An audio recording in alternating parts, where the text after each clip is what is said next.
This past week I finally saw the movie Super 8. It was written and directed by J.J. Abrams, and it was produced by Steven Spielberg, so two really amazing people behind the scenes of movies and TV shows. So what this movie is about is there's a kid, Joe Lamb, and his friends, they're filming a movie. His one friend, his fatter friend, is the one who's like super into it, and he's directing the movie. Sorry if I don't remember their names, because they're slipping my mind right now. But Joe and his friends are making a movie. There's some sort of contest going on. And so one night when they're at a train station, they've snuck out, they're filming a movie, there's a train crash, and then a lot of crazy stuff goes on. I don't want to give anything away because that's exactly how the trailer is, and even during the movie, it's really mysterious. They don't want to tell you what it is. There's something in the train, but they don't want to say absolutely anything. The trailer, any trailer that they came out with, it was just super, super mysterious. They didn't want to give anything away.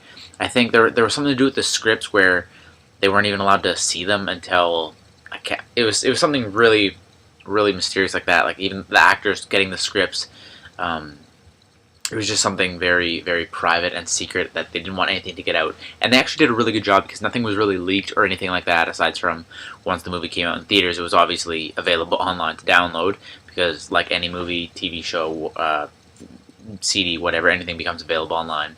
But this movie is very interesting because they keep it very private or very mysterious. Even throughout the movie, you don't find out really anything major about what was in the train or anything like that, or why the train accident happened or anything like that, really until maybe halfway, even 3/4 of the way through the movie. And that's really interesting because it keeps you into the it keeps you in the zone, and it keeps you interested. It grabs you by the collar and kind of takes you in, and you're very anxious to know what it is that is so secret about this.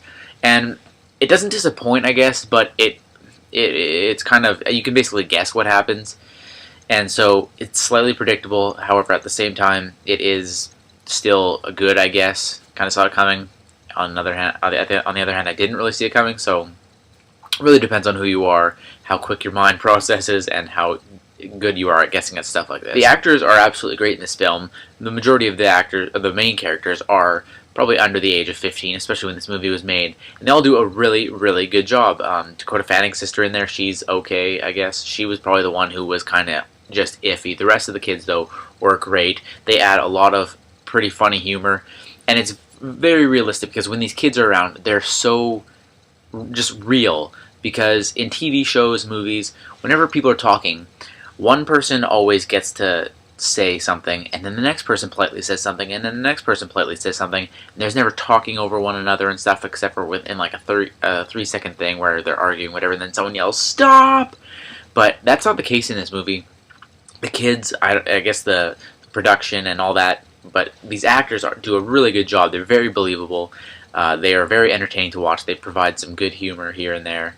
It's nothing corny. It's good fun. Adds to the science fiction and action aspect of this movie, and it's just overall a great movie. The actors do a really good job. It was very well written, very well directed and produced. J.J. Abrams and Steven Spielberg are two of the best in movies these days. I guess J.J. Abrams doesn't really do too much in movies. I'm not too familiar with what else he's done. I think he was the one who did Lost, I think, and if not, then I'm coming off stupid.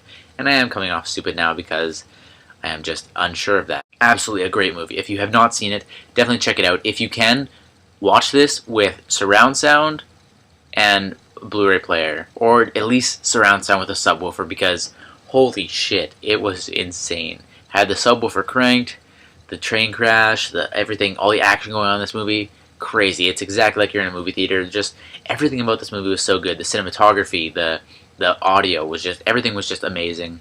I'd have to give this movie 8 out of 10, maybe even 9 out of 10, because it was that good. It's not really one of those movies you can rewatch over and over and over again because you know what happens. It's kind of got a twist at the end, or it's got an ending where you know the end, so it's kind of like when you watch it like a second time or third time, whatever, you're like, oh, I know what happens. But it is a great movie to watch in a home theater, surround sound, good picture quality Blu-ray. That's definitely the best way to watch this movie. Absolutely recommend it. If you've never seen it, check it out. It did come out only a few months ago, and it just came out on Blu-ray, I believe. So check it out if you can. See you next week.